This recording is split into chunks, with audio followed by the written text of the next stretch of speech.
शिव का नाम है सबसे प्यारा, जपते रहो हरदम। सत्यम शिवम सुंदरम, सत्यम शिवम सुंदरम, सत्यम शिवम सुंदरम, सत्यम शिवम सुंदरम। शिव का नाम है सबसे प्यारा, जपते रहो हरदम। पेपरलेस वेब समाचार BBC News.in की दुनिया में आप सभी का स्वागत है। पेश है समाचार वाचिका द्वारा आप सभी के लिए 28 मई 2020 दिन बृहस्पतिवार के ताज़ा मुख्य समाचार। पटना स्थित बेली रोड पर स्लैब के नीचे दबने से 3 बच्चों की मौत के बाद तोड़फोड़। खबरों के अनुसार पटना स्थित बेली रोड पर बन रहे पुल की रेलिंग बनाने हेतु रखे गए स्लैब के नीचे दबकर 3 मासूमों की हो गई मौत। यह दर्दनाक हादसा बुधवार की रात ललित भवन के सामने रखे स्लैबों के कारण हुआ। प्रत्यक्षदर्शियों के मुताबिक स्लैब एक के ऊपर एक करके रखे गए थे। उसी पर 7 वर्षीय किशु कुमार, 8 वर्षीय कर्ण कुमार और 12 वर्षीय साहिल खेल रहे थे कि खेलने के दौरान अचानक स्लैब के नीचे की मिट्टी खिसक गई और स्लैब गए गिर। स्लैब के गिरने के साथ ही स्लैब पर खेल रहे तीनों बच्चे नीचे बने गड्ढे में स्लैब के नीचे दब गए। मौके पर ही उनकी हो गई मौत। तीनों बच्चे पुनाईचक के रोड नंबर 6 स्थित झोपड़पट्टी के रहने वाले थे। बच्चों के मौत की खबर लगने के बाद उग्र लोगों ने उधर से गुजर रहे वाहनों में शुरू कर दी तोड़फोड़ तथा आवागमन को कर दिया बाधित। इस दौरान जेसीबी सहित लगभग आधा दर्जन गाड़ियों के शीशे फोड़ दिए गए। पुलिस पर भी पथराव किया। इसमें कई राहगीर भी हुए चोटिल। फिलहाल आज बृहस्पतिवार को तीनों मासूमों का पुलिस कराएगी पोस्टमार्टम। खट्टर जी ने कहा, नेपाल में फंसे हरियाणवी लोगों की होगी घर वापसी। खबरों के अनुसार लॉकडाउन के कारण नेपाल में फंसे हरियाणा के 72 लोगों को 29 मई दिन शुक्रवार को नेपाल बॉर्डर से रोडवेज बसों के द्वारा लाया जाएगा हरियाणा। इन हरियाणवी नागरिकों को सुरक्षित तरीके से लाने हेतु आज बृहस्पतिवार को नेपाल बॉर्डर के लिए बसें होंगी रवाना। पुलवामा में बड़े हमले की साजिश को सेना ने किया नाकाम। खबरों के अनुसार कश्मीर स्थित पुलवामा में एक कार में लगे आईईडी को डिफ्यूज करके सुरक्षा बलों ने एक बड़े धमाके की साजिश को दिया है टाल। सेना, पुलिस और सीआरपीएफ की संयुक्त टीम ने विस्फोटक को डिफ्यूज करके धमाके को तो रोक दिया, लेकिन इतने बड़े विस्फोटक के बरामद होने से उठ खड़े हुए हैं कई सवाल। क्या फिर से आतंकी पुलवामा में सुरक्षा बलों के खिलाफ एक बार फिर रच रहे थे बड़ी साजिश? विस्फोटकों से लदी कार पर आतंकियों ने लगाई थी 2 व्हीलर की नंबर प्लेट। सवालों में यह भी है कि क्या आतंकी संगठन पुलवामा पार्ट 2 की योजना बना रहे थे? सेना ने धमाके की साजिश में सेंध तो लगा दी है, लेकिन इसकी तह तक पहुंचना अभी बाकी है। बताया जा रहा है कि गाड़ी को हिजबुल मुजाहिदीन का एक आतंकी चला रहा था, जो कि शुरुआती गोलीबारी के बाद ही भाग गया। बरामद हुई सिर्फ विस्फोटकों से भरी कार। जून के अंत तक यूपी बोर्ड परीक्षा परिणाम जारी होने की संभावना।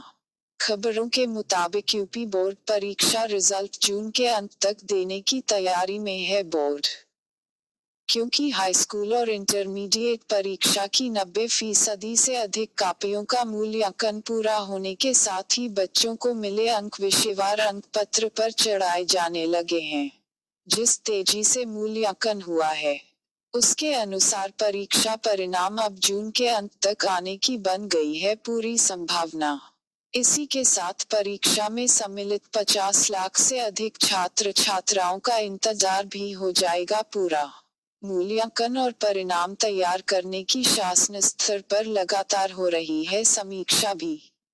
23 मई तक कुल 3 करोड़ 10 लाख उत्तर पुस्तिकाओं में से 2.25 करोड़ से अधिक का मूल्यांकन हो चुका है पूरा।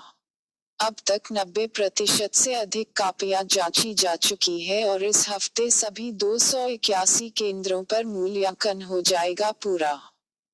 सूत्रों के अनुसार परीक्षार्थियों को विभिन्न विषयों में मिले नंबर अंक पत्र पर चढ़ाने के लिए कंप्यूटर फर्मों को 3 चरणों में भेजे जाते हैं।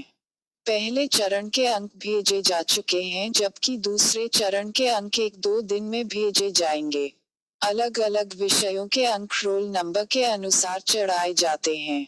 तीसरे चरण में अंक भेजने के बाद मिलान का काम होगा शुरू। मूल्यांकन पूरा होने के 1 महीने में परिणाम घोषित हो जाता है। इस हिसाब से जून के अंत तक रिजल्ट आने की बनी है पूरी संभावना। बालू खनन के विवाद में चली गोली के दौरान 2 समा गए मौत के मुंह में। खबरों के अनुसार कानपुर देहात अंतर्गत थाना रिचपुर क्षेत्र में बालू खनन के पट्टे में 2 पार्टनरों में पैसे को लेकर हुई कहासुनी के बड़े विवाद में बदलने के फलस्वरूप चली गोली और लाठी डंडे। इस दौरान कार सवार लोगों ने एक दूसरे पर बरसाई गोलियां, जिसमें 2 लोग हो गए घायल। घायलों की उपचार दौरान हो गई मौत व लाठी डंडे का मार से एक घायल व्यक्ति का पुलिस करा रही है उपचार तथा पकड़े गए कई दहशतगर्दों से पुलिस कर रही है पूछताछ।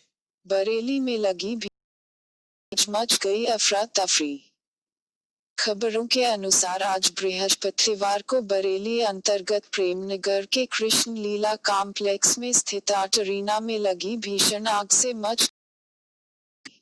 सूचना पाकर मौके फायर ब्रिगेड की कई गाड़ियों ने घंटों की मशक्कत के बाद आग पर पाया काबू।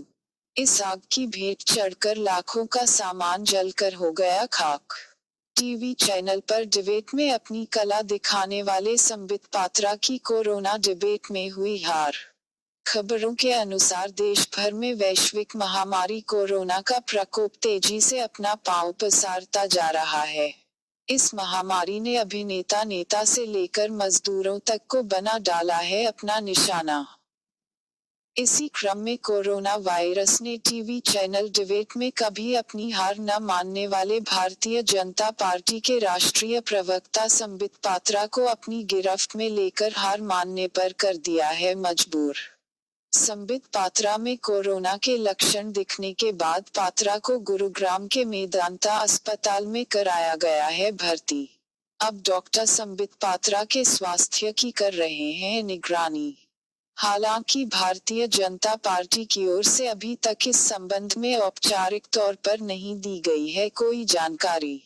गौरतलब है कि हिंदुस्तान में अब तक 1,58,000 से अधिक लोग आ चुके हैं इसकी चपेट में, तथा 4500 से अधिक लोगों की हो चुकी है मौत भी। वैसे 67,000 से अधिक लोग अब तक इस बीमारी से ठीक भी हो चुके हैं। लेकिन संबित पात्रा का इस समय क्या हाल है कोरोना पॉजिटिव पाए जाने के बाद इसका पार्टी द्वारा मीडिया में जवाब आने का है इंतजार। सुप्रीम कोर्ट ने प्रवासी मजदूरों हेतु राज्यों को जारी किया निर्देश। खबरों के अनुसार रास्ते में फंसे प्रवासी मजदूरों के सुरक्षित घर वापसी हेतु सुप्रीम कोर्ट ने राज्यों को जारी किया निर्देश। कोर्ट ने निर्देश में कहा कि मजदूरों को खाना पीना और आने जाने के साधन मुहैया कराए सरकार। ट्रेन पर चढ़ते समय भेजने वाला राज्य जहां भोजन पानी देगा ट्रेन में चढ़ते समय, वहीं रास्ते में रेलवे मजदूरों के भोजन पानी की करेगा व्यवस्था।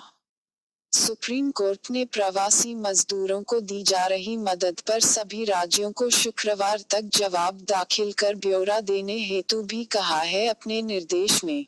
अब इस मामले में कल शुक्रवार को फिर होगी सुनवाई। उत्तर प्रदेश के 9 जनपदों के निवासियों को मिल सकती है गर्मी से राहत। मौसम विभाग द्वारा मीडिया में दिए गए बयान अनुसार उत्तर प्रदेश के कुछ इलाकों में बृहस्पतिवार की शाम चिलचिलाती गर्मी से राहत मिलने की है संभावना। मौसम विभाग केंद्र ने उत्तर प्रदेश के 9 जिलों सहित इनके आसपास के इलाकों में आंधी के साथ बारिश का जताया है अनुमान।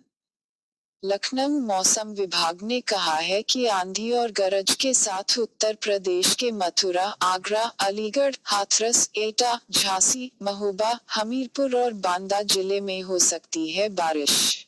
साथ ही इन जिलों के आसपास वाले इलाके में भी आंधी और गरज के साथ बारिश का लगाया है अनुमान। राजस्थान प्रदेश उच्च न्यायालय के पूर्व न्यायाधीश के निधन पर मुख्यमंत्री ने व्यक्त किया शोक। खबरों के अनुसार राजस्थान प्रदेश के उच्च न्यायालय के न्यायाधीश के निधन की खबर पाते ही राजस्थान के मुख्यमंत्री अशोक गहलोत जी ने कहा कि राजस्थान उच्च न्यायालय के पूर्व न्यायाधीश एवं जाने माने विधिवेत्ता श्री इंद्रसेन इजरानी के निधन पर मेरी गहरी संवेदनाएं। श्री इजरानी ने विधि के क्षेत्र में विशिष्ट योगदान दिया। कानून की अपनी गहन समझ का उपयोग उन्होंने जनहित से जुड़े मामलों की पुरजोर पैरवी के लिए किया। न्यायिक क्षेत्र के साथ ही सिंधी भाषा के संरक्षण एवं संवर्धन तथा राज्य पिछड़ा वर्ग आयोग के अध्यक्ष रूप में उनके उल्लेखनीय सेवाओं को सदैव याद किया जाएगा। ईश्वर से दिवंगत की आत्मा की शांति तथा शोक संतप्त परिजनों को यह आघात सहन करने की शक्ति प्रदान करने की प्रार्थना है। गाजीपुर क्षेत्र में ट्रेन से कटकर युवक व युवती की हुई मौत। खबरों के अनुसार उत्तर प्रदेश अंतर्गत गाजीपुर जनपद में एक युवक व युवती द्वारा ट्रेन के इंजन के आगे कूदकर आत्महत्या कर लेने का मामला आया है प्रकाश में। घटना के बाद मौके पर पहुंची पुलिस ने दोनों के शव को कब्जे में लेकर पोस्टमार्टम के लिए भेज दिया है तथा पुलिस पूरे प्रकरण की छानबीन में जुटी हुई है। मृतक युवक व युवती के बारे में बताया जा रहा है कि वाराणसी जनपद क्षेत्र के दोनों थे निवासी। प्रत्यक्षदर्शियों के अनुसार बृहस्पतिवार की सुबह लगभग 8 बजे एक ट्रेन का इंजन वाराणसी की तरफ जा रहा था। जैसे ही इंजन गाजीपुर जनपद क्षेत्र स्थित नोनहरा थाना क्षेत्र के फतेहपुर अठवा हाल से 500 मीटर पश्चिम में पहुंचा तो अचानक युवक और युवती उसके आगे कूद गए, जिसके फलस्वरूप युवती का सिर फट गया और युवक के सिर में गंभीर चोट लगने से वहीं दोनों की हो गई मौत। घटना होने के पश्चात बीच रेलवे लाइन पर काम करने वाले और अठवा गांव के लोगों ने पुलिस को सूचना दी। मौके पर पहुंचे चौकी प्रभारी अठवा मोड़ विजयकांत द्विवेदी, थानाध्यक्ष नोनहरा ब्रिजेश शुक्ला और आरपीएफ के सिपाहियों ने घटना स्थल का मुआयना किया। इसके बाद उनकी तलाशी ली गई। बरामद आधार कार्ड के द्वारा युवक की पहचान 17 वर्षीय किशन कुमार राजभर निवासी रूपनपुर नटोई आशापुर वाराणसी के रूप में की गई, जबकि युवती की शिनाख्त नहीं हो पाई थी। टिड्डियों के आतंक से राजस्थान की 90,000 हेक्टेयर भूमि को पहुंचा नुकसान। खबरों के अनुसार कोरोना संक्रमण के बीच ही हिंदुस्तान के सीमावर्ती राज्यों में टिड्डियों ने भी मचा रखा है आतंक। पाकिस्तान की सीमा से राजस्थान में घुसी टिड्डियों के हमले से राजस्थान के विभिन्न जनपदों का लगभग 90,000 हेक्टेयर इलाका हुआ है प्रभावित। एक अधिकारी द्वारा बृहस्पतिवार को मीडिया में दिए गए बयान अनुसार टिड्डी नियंत्रण दलों द्वारा किए गए कीटनाशक छिड़काव के बाद टिड्डियां श्रीगंगानगर से चलकर नागौर, जयपुर, दौसा, करौली और सवाई माधोपुर तथा अन्य क्षेत्रों से गुजरती हुई उत्तर प्रदेश और मध्य प्रदेश की ओर बढ़ गई हैं। कृषि विभाग के आयुक्त ओम प्रकाश ने बताया कि टिड्डियों के हमले से श्रीगंगानगर में लगभग 4,000 हेक्टेयर भूमि पर लगी फसल को हुआ है नुकसान। वहीं नागौर में भी 100 हेक्टेयर भूमि की फसल को कर दिया चट।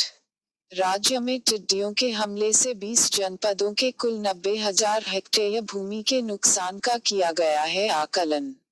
अभी तक आप सुन रहे थे समाचार वाचिका द्वारा 28 मई 2020 दिन बृहस्पतिवार के ताजा मुख्य समाचार। अब हमें दीजिए इजाजत। कल सुबह आपके लिए वेबसाइट मालिक सत्य प्रकाश चौबे जी प्रस्तुत करेंगे 29 मई 2020 दिन शुक्रवार के राशिफल का किस जातक पर क्या पड़ेगा प्रभाव व विष्णु पुराण। वेबसाइट www.bbc-news.in पर समाचार सुनने, पढ़ने व देखने वाले समस्त श्रोताओं, पाठकों व दर्शकों को समाचार वाचिका व वेबसाइट मालिक सत्य प्रकाश चौबे जी की तरफ से धन्यवाद व नमस्कार। शिव का नाम है सबसे प्यारा, जपते रहो हरदम। सत्यम शिवम सुंदरम, सत्यम